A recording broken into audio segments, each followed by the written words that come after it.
everybody, Mazzy is 616 back here with another video for you guys, and today we're going to go over the different card types. So I've got here the mountain deck, well, part of the cards from the mountain deck, and part of the cards from the plains deck from our last video. So I'm just going to go through a couple of cards, kind of explain what they're used for, and how you can use them in a game. So first, you've got your basic land cards. Now these are what you draw your mana from.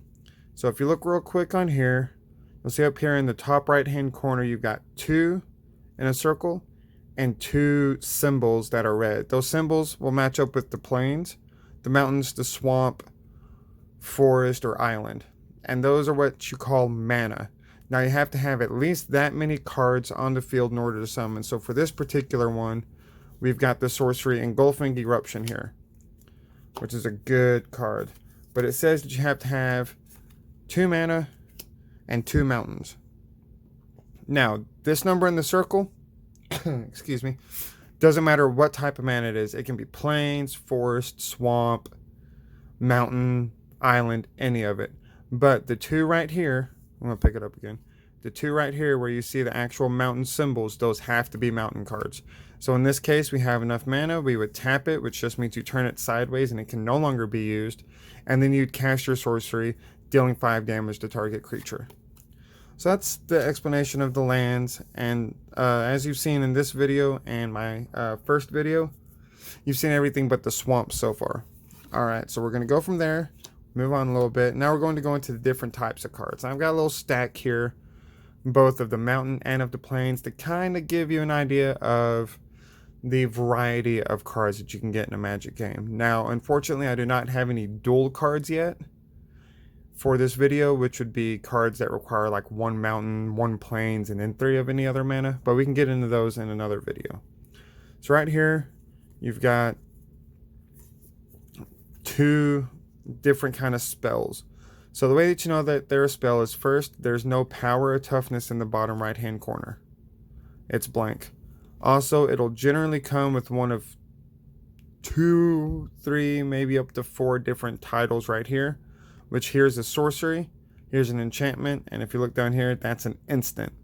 All 3 of those are spell cards, which means you cast them and they can't block you generally. You have to say generally because nothing's ever the same in Magic day by day. Sometimes you'll have cards that can do that, sometimes you won't. But we'll read the sorcery real quick. So it says, Engulfing Eruption deals 5 damage to target creature. So we're going to be mean. We're going to go over to our whites here, because I've got some of those too. And we're going to take out this Angelic Guardian. So if you look down at Angelic Guardian and ignore the text right here, we'll get into that here in a little bit. But if you look, you'll see 2 numbers, a 5 and a 5.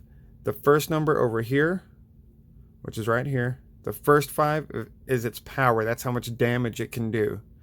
And the second 5 is its toughness. That's how much damage it can take. So whenever you cast a song like Engulfing Eruption, you will be dealing damage to that second number right there. So if it hits 0, card's destroyed. So Engulfing Eruption would be destroyed. Let's see if I can't find one that's got different than just 5/5, because that's never any fun. Of course, not there. So we'll go here. That's a 7/7. I'm trying to find one with a difference so I can explain a little better. Let's see. Right here, perfect. Okay, so on this Nimble Bird sticker, you'll see right here it's got a 2 and a 3. The 2 is its power, or how much damage it can do, and the 3 is its toughness, or how much damage it can take. So that's what some sorceries do. Some sorceries will give your creatures more power and toughness. Some will take away power and toughness. Various things like that give you special bonuses for the round. But generally with red, your sorceries are going to burn. Now enchantments are sorceries that stick around. So once this sorcery gets cast, it goes to the graveyard afterwards. An enchantment like Leyline of Combustion stays on the battlefield until it is removed by some other effect. Generally, your opponent casts something that will bounce it back to the hand or return it to the hand, or your opponent will cast something that says destroy target enchantment or destroy target permanent. Generally it says non-land permanent. So That's about the only way to get rid of one of these. And as long as this has, as long as this is on the field, it's effective whenever you and or at least one permanent you control becomes the target of a spell or an ability the opponent controls. Ley line of combustion deals 2 damage to that player. So if they try and cast something to get rid of this, they will deal 2 damage to themselves. The first one, if Ley line of combustion is in your opening hand, you may begin the game with it. That means that you can lay it on the battlefield without providing its mana cost. So I really do choose the most complicated cards to start with. Try to. Here's a nice easy one. Shock. So Shock is an instant, which means you can play it during your opponent's turn. If a card says instant here, or if in the text of the card it says flash, that means that you can play it during your opponent's turn. And these are very powerful. So if you leave one mountain open during your opponent's turn, or you have one mountain untapped, and your opponent happens to get, say, a 2/2 creature out, you can cast Mountain, and bam, you can deal 2 damage to them. Or, if you want to be mean, you do all this damage to your opponent. They have 2 life left. You've got 1 mountain, and you've got Shock in your hand, and you wait just a second, and then say during their upkeep, or at the beginning of their upkeep after you end your turn, you tap it, you take them out, and it gives them a little bit of hope, and it's a little mean to do, but trust me, it's kind of fun. So next we will go with some creature cards. So here you have creature, and then you have the creature type. So Goblin, that's another instant. Goblin Warrior, a Minotaur Pirate, or my personal favorite, Dragon. Now generally you have 2 types of creatures. You've got creatures and legendary creatures. You can also have Planeswalkers, which we'll get into in another video. They're a little bit higher up in the hierarchy, and most starter kits will not come with a Planeswalker. But you also have this legendary creature. Now with the legendary creature, you can only have one of it with this name on the field at a battle time. At a battle time. Woo, English, not a first language today. So you can have up to 4 of any card in your deck. So you can have 4 Nimble Bird stickers, you can have 4 Sure Strikes, or 4 Shocks, or any of that stuff. You can have as many land as you want in your deck, basic land, but if it's anything other than the basic land, it's limited to 4. Legendary creatures, you can have more than one of in your deck, I believe, but you cannot cast more than one to the field at a time. Now, creatures always have this nice thing of they usually have some flavor text down here. And it's always fun to kind of read them. So this one says, "Spread out, you idiots, spread out." And it's the party leader's last word. Well, yeah, you're going to want to spread out with Maw Flames.